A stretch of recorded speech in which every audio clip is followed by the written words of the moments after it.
Alors, qu'est-ce que les innovations sociothérapeutiques? Démocratie sanitaire, patient expert, patient enseignant, Fab Lab, les exemples foisonnent.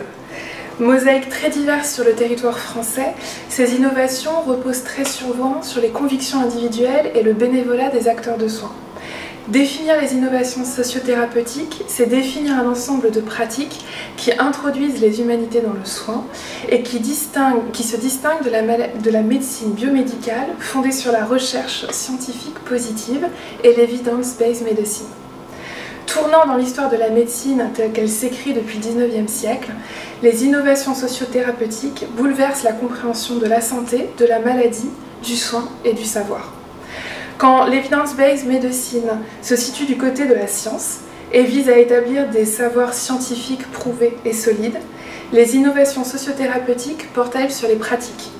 Elles organisent, sensibilisent, hiérarchisent, bref, interviennent pour modifier les manières de faire et de penser, les manières d'interagir entre l'ensemble des acteurs de santé, la personne malade et la maladie. Les innovations sociothérapeutiques attirent l'attention non pas sur les lacunes de la science médicale, mais sur l'importance des pratiques de soins.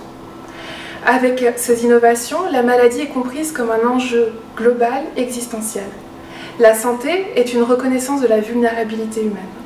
Le savoir n'est plus uniquement biomédical ou le monopole des professionnels.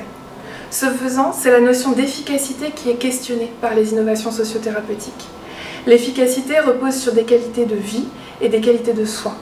Elle est moins l'efficacité d'un médicament ou d'une technique que les effets des techniques, suivis et médicaments pour telle personne tout au long de sa vie. L'efficacité devient ainsi une notion évolutive et personnalisée.